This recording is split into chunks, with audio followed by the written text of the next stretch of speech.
Welcome to Spiritually Hungry Podcast, episode 26. Wow, 26 already. We are happy to join you for our first holiday season with our podcast. Yes, and because we know that people are also on vacation and our studio team also is going to be on vacation, we're going to have two truncated Spiritually Hungry episodes over the next 2 weeks so that you do not leave you in the lurch for these 2 weeks, but letting you be tremendously relax. Powerful. Yes, even more so. So, as we said, we're in the holiday season, and for most, it's a time where we reflect on the light of the time, of sharing, of giving, Hopefully. Of feeling good. But I think for many of us, it's also a time that can bring up anger and resentment, even sadness. Well, especially people, less so this year, but more during this time of year, people are spending more time with their family. If that could be even possible after COVID.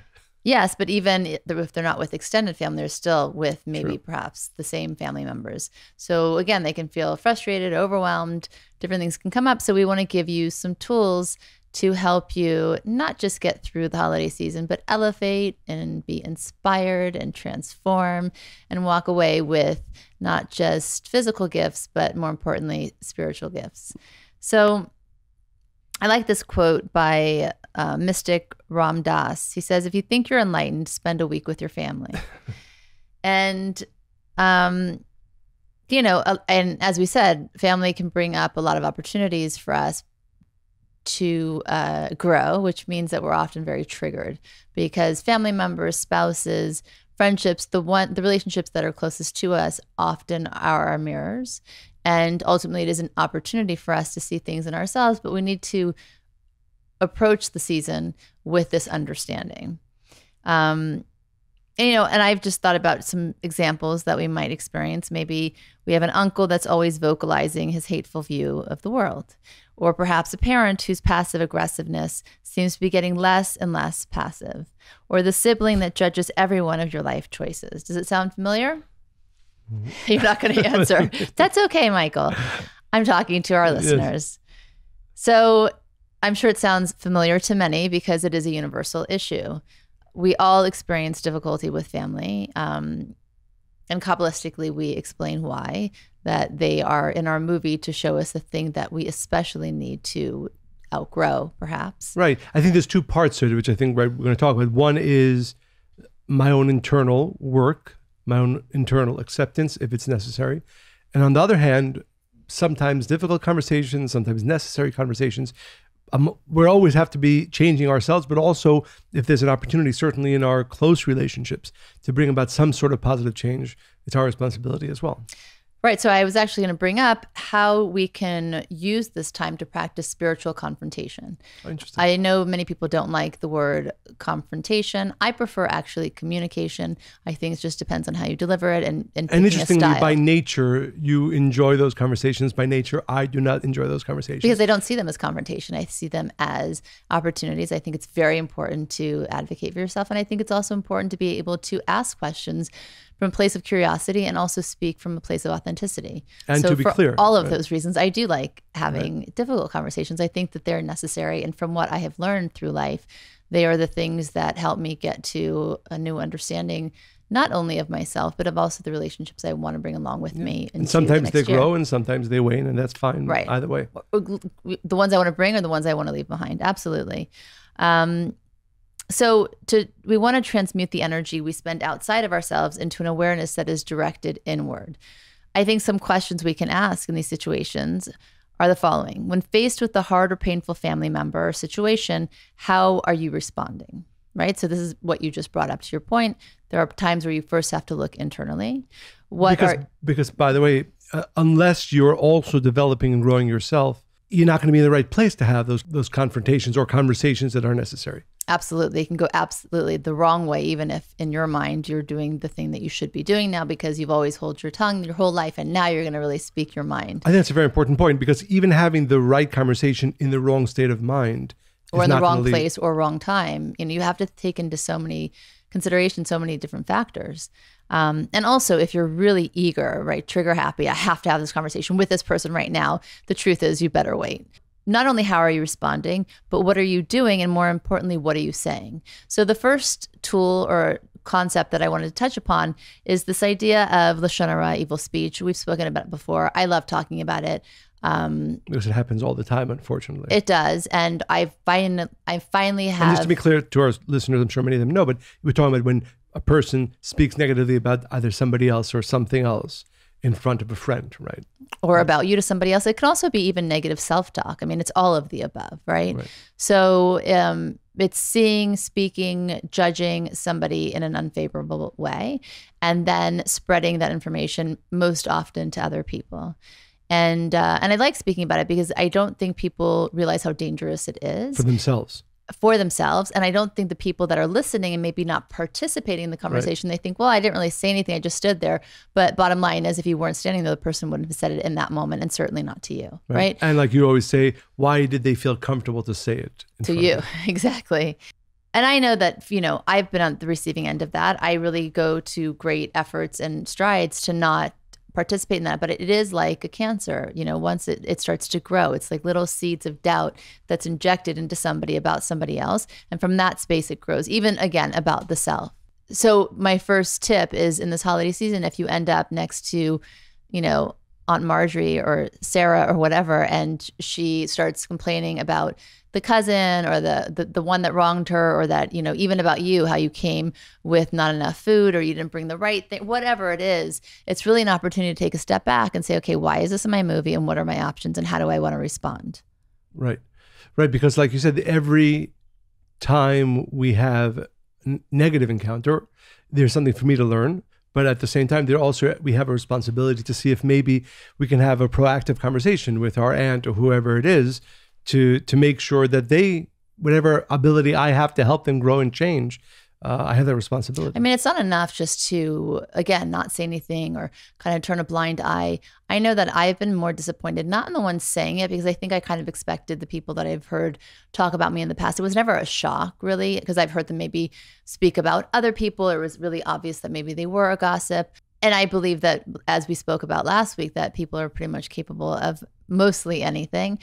But what bothered me were the ones that heard it and didn't really defend. I think that if you love somebody or you believe in something or someone, then you have a responsibility to do something about it, to stop more chaos, negativity from spreading and damaging. Because lies, once they're out there, they're out there. It affects your character, and some people will always think ill of you. And I think that that's really not acceptable. I would add to that, it's that not only is it dangerous and damaging to spread lies or speak lies with somebody else that are negative, it actually is also not good for the individual, for you, to even speak truths that are negative about somebody else.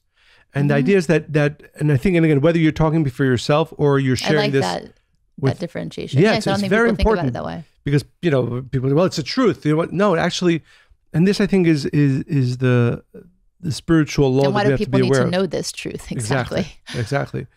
That if you're a vessel for negativity, be it true or false, you're a vessel for negativity. Now, that simply means that you are now less likely to draw blessings, light, good things into you. It's that simple. And then you don't understand why you feel lack, sadness, emptiness. You're doing all the right things. Let's say you do a lot of things that are positive, but this one negative thing can actually cover up all of those positive things so that you don't have access to feeling them. You don't have access to see the blessings, feel the blessings, experience them. And you feel in this state of discomfort and disease. Especially if you are not confronting, when you either, again, hearing it or watching somebody speak. Again, it could be truth. And again, I think it's so important. I think the truth is probably worse than the lies, because I think most people, well, I don't know, but we'll try to refrain if they know something's a lie. But if something's truth, they feel much freer to share it. But like you said, why do you need to share it?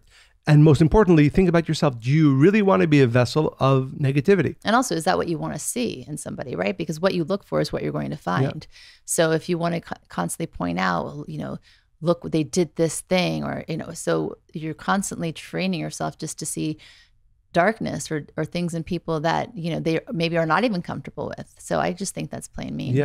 Yeah. So like you said, so that's probably the first I guess. I think that comes up. I think that's the first. That's why I thought of that one, because I think when we're, especially around the holidays, it's almost the most automatic thing that happens. You haven't seen each other for a while, or even if you have, or you're Zoom. By the way, in today's world, maybe you're Zooming with relatives during this time, or there's alcohol involved, so maybe you're less inhibited, and you're just saying things that maybe you would have refrained from before. But this one thing, it's hurtful, it's mean. And to yourself and to others, especially if you love these people. Right. You know? Right. I mean, that's probably the saddest thing. How many times we've seen people who, I was going to say, that should have your they back. love, but actually do love somebody of whom they will still speak negative, true or false. Not sure why. Maybe the energy that it creates. Maybe it's just something to talk about. But at the end of the day, all those involved, the speakers, the listeners, are becoming vessels for negativity, and that simply means less capable to have light, blessings, goodness in their lives. And I found, honestly, that those that negative talk eventually gets back to the person eventually. So, ask yourself before you're given this opportunity to say something that maybe you shouldn't, is it worth losing the relationship? Because this chips away at that. Yeah. So what's your tool for the holiday season? Interesting related to this, because I think it's really all around communication. And it's something that maybe sounds simple.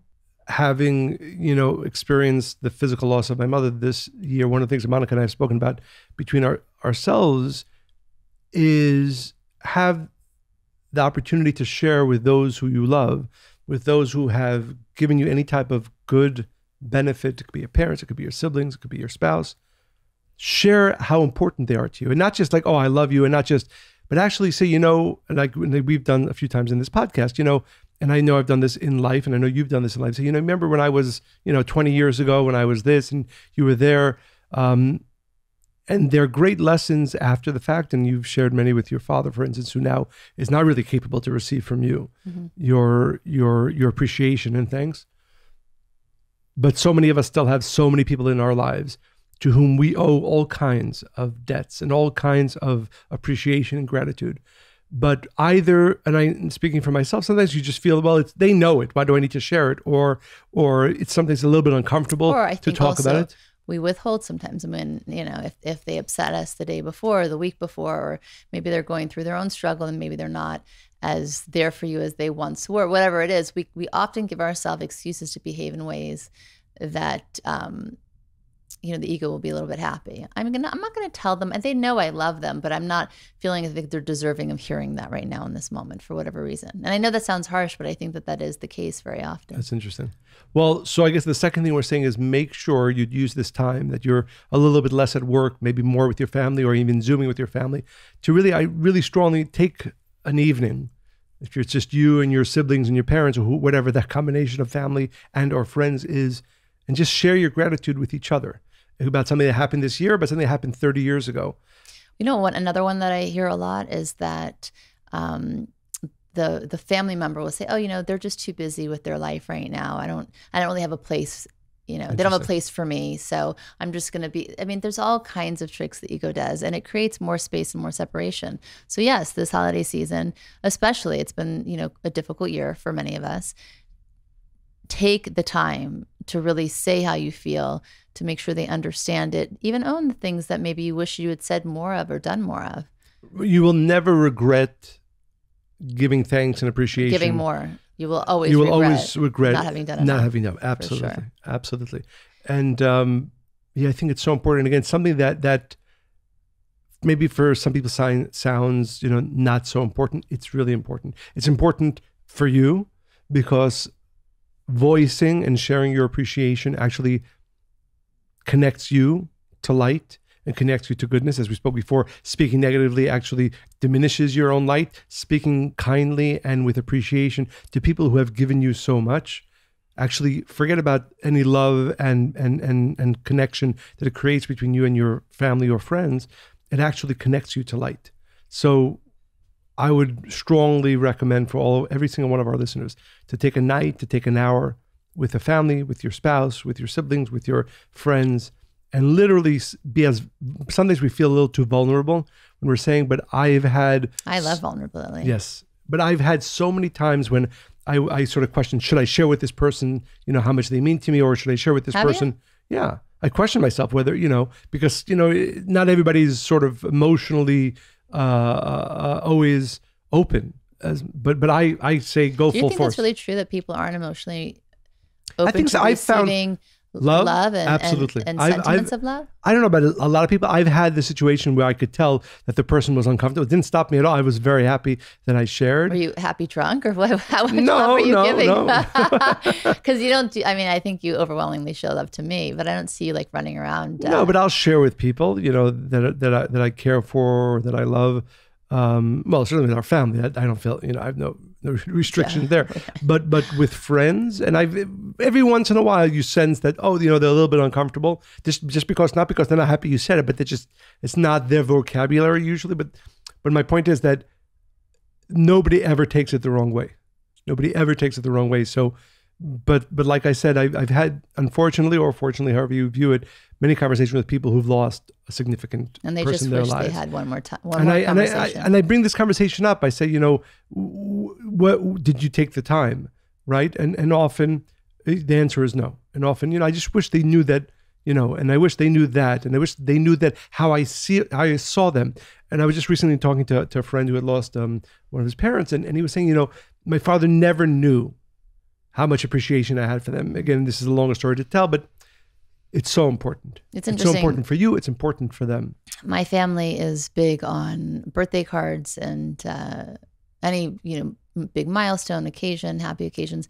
And we really write a whole thing about how much we love and appreciate. And even though, and we're also we're Middle Eastern, so it's not, we are very, I think, expressive emotionally. But I've looked back through, I have a box of my favorite cards, and I looked back actually not too long ago, and I found a card my father had written me on my 18th birthday. Oh, wow. And I'm so happy that I saved it, and that, because he can't write anymore, to see his handwriting. And he was a very, very emotional person. And anyway, I don't think I was behaving so amazingly because I was turning 18 and we were fighting. But he wrote something in the card, and I even appreciate that he expressed it to me, because I think it helped me even as a parent. He said, what, do you think because you're 18, you don't need me anymore? And when I read it recently, I got emotional, as I am now, because I still know that my dad knows how much I love him, how much I've always loved him, because we express it so often. So my point is, even finding a card like that where I wish I had never caused him any pain, and so clearly in reading that card, I was reminded of the ways that I have. I also have a whole box of cards that he knows just how much I do love him, and I've always appreciated him. So I don't have any regret, even though I can't, it's not obvious how he receives it. I still tell him I love him. But I have all of these memories, and not just him, with my sisters, with my mom, because you're going to fight in families. There's no question. You're going to hurt each other. You're going to bring each other pain. However, if you make sure that you express love and appreciation more than that, right, through the years, throughout your lifetime, and even if you're only starting now and hearing this podcast and in this holiday season, it's just so important to do, because I don't have any regret. And, I love this quote. I use it so often. I rather the pain of discipline, which this is a discipline, right? Do something that you're uncomfortable doing. Perhaps you're not comfortable expressing yourself, than the pain of regret. Absolutely. When you're left and you can, there's nothing to do about it. Beautiful. So, and what I would say is, again, to every single one of our listeners, if you don't do this at all, definitely step up. Even if you do, you'll never regret expressing to people who have done for you, whether simply they gave birth to you or supported you in any way, how much they mean to you, how much you love them, and how much you appreciate them. So I want to get to the next idea for me that I think... Okay. We're running out of time. No, we said two tools each. It's the holiday season. Yes. These are gifts. So I think that resentment comes up for a lot of people, especially in family dynamics. So I just want to unpack that a little bit, because there is a hidden gift of resentment, because it can show you where you are in integrity. It's one of my favorite words. And where you aren't. So being judgmental and resentful means that you're overly focused on the other person and where they aren't meeting your expectations. And we know expectations are so dangerous. They kill most romances and love, because you can't even access it anymore. You stop appreciating them for who they are, especially when you just expect them to give you. But it can be in every relationship, right? Your children, certainly we can get to a place where we don't have great experiences, and even with other family members. And upon hearing this word, even, I'm sure that you could recall bitter arguments, right? When you hear resentment, right away your mind goes to, okay, well, who do I resent and what came up? It could be a toxic relationship dynamic or the boss you had who never seemed to get it. The chief characteristic of resentment is a feeling of powerlessness, which I love too, right? Because when you feel powerless, that's when you're like, oh, that person, look what they did to me, or they didn't do to me, or how they saw me, or they didn't see me. It's either a person or a situation, and it almost always takes up more of your mental energy than you'd like. So the key word here, though, is that resentment is a persistent feeling of somebody who wronged you or insulted or some kind of injury in a way. And it builds over time because it's every repressed emotion. So when you didn't say something like you wanted to, right? That's like what we said earlier. And then you have the wrong conversation at the wrong time. Or when you wanted to speak up, you didn't. Every time you felt your feelings were not valid. And it often is masqueraded as anger or frustration or sadness. But really, this is what is at the core of it. So I think that when we realize that it's up to us to have conversations we need to have, that we need to say what we need to say, how we feel, what we think, of course, with thoughtfulness, then you can never put the blame outside of yourself. I don't believe in blame anyway. But instead, you're now taking responsibility for your experiences with people. So you're not powerless. You're very powerful, because now if you feel that your boss is doing X, Y, and Z, or your partner doesn't show up and give in ways, the way to flip this, the number one tool, is to ask yourself in those moments, where am I not giving? So a simple example, and I don't want to trivialize this, but let's say that your partner says, what do you want for your birthday? I mean, I've had, one of our kids is like this actually, but or even like, I want to do something for your party or dinner or something. No, I don't want anything. And then of course, when the birthday rolls around, they're disappointed, they're sad, they're depressed. Why didn't you celebrate my birthday? Well, I asked you and you didn't want to, right? So it's your responsibility to actually express what it is you want. You can't look at your spouse or anybody else saying, I have to do all the heavy lifting, when they offer and you don't actually take the offering. And it could be in any single scenario. So the way to get out of this is in those moments where you're looking at how this person is the cause of X, Y, and Z, stop and ask yourself, where are you exhibiting the same behavior, or where are you not participating in changing it? Interesting, but because the point that I wrote down, again, we don't speak, but we talk about the topics. Well, yeah, I was saying have those difficult conversations, right? Because you're talking about how the individual handles the resentment, how do they deal with it? But I think at times, and I mentioned this before, that one of the great blessings with my mother is that she really made sure we had all the difficult conversations. We spoke about everything. But by the way, that was a big transformation on her part, because she did not like to have confrontation, especially with people she loved the most. Right. I mean, that was the hardest for her. She rather, but towards the end of her life, she really, she went all in and she wanted to have those conversations again and again until it was repaired. And therefore, I think the other side, like you said, I think it's very important what you said about how the individual needs to deal with their sense of resentment towards anybody. But I do think it's also important to really look through the important relationships to you, parents, family, certainly partners and spouses, and go back and have those conversations. If there's something still sitting on your heart, you'd rather talk about it than not address it, especially with the people you love, especially the people you care for. And I think where we get tricked here is that we feel, because resentment is connected to feeling powerless, we feel powerful when we're like, oh, I'm going to blame that person, or I'm angry at them. There's an energy there. But that is completely backwards, and it's such an illusion. To really let go of this and to actually be powerful and to not be a victim in any situation, because victims blame, right? Is to be able to say, okay, I I don't know why this is happening, but let's talk about it, or ask questions. I always say, and that's really the art of communication. Ask questions. Just be curious. I noticed this happen. Is there something I need to know? Do you have feelings about something? Let's talk about it. If you approach somebody in that way with really a desire to know and to understand where they're coming from because you love them, you'll be able to probably get where you need to go. It might take a few conversations, especially if you're not comfortable. And by the way, the conversation can sound like that. I'm really uncomfortable. I'm not sure how to say what I need to say, but I just want to open this dialogue with you.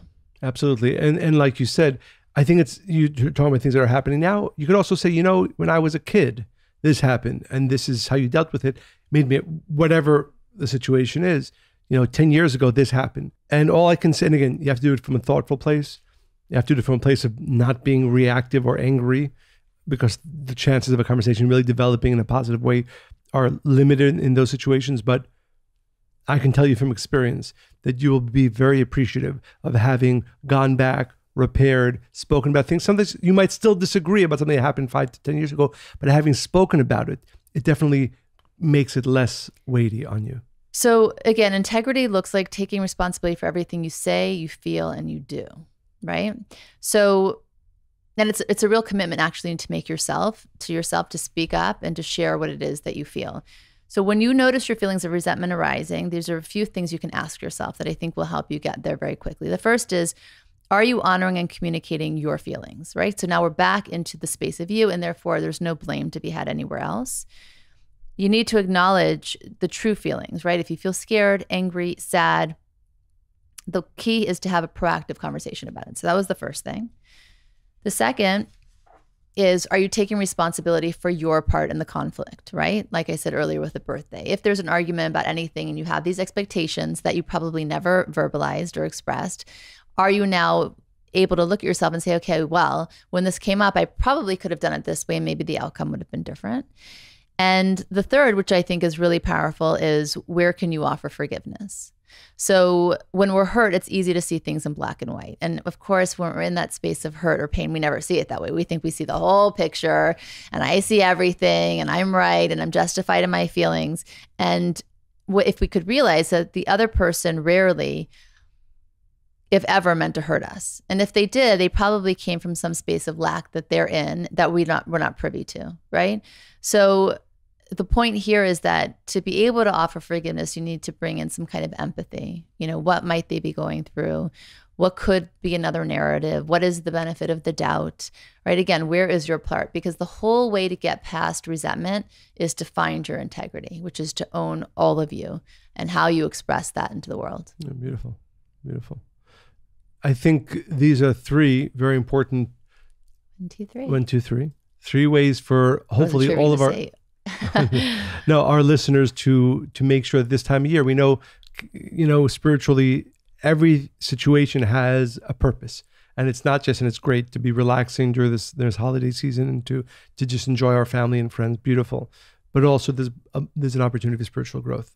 And I think, as we said, addressing negative speech in family, friend situations, making sure that we're having active appreciation conversations with those who we love and are close to us, and having the difficult confrontation. And like you said, living with our own integrity, which means being more proactive in the moments that we feel resentment, because the more we can do for ourselves to remove resentment, either through conversation or through internal work, the more, I was going to say beautiful, but powerful our conversation, our relationships become with those who we care about. And something happens on a spiritual level, I've noticed, is that when you're able to do that, when things come up that would have upset you before, when you're practicing things, I almost see them now like I'm watching a film. It's kind of entertaining, and there's a role for me in it. And, I'm able to be an observer, be non-emotional about it or less emotional about it. And then from that space, you certainly can be proactive and choose something else. So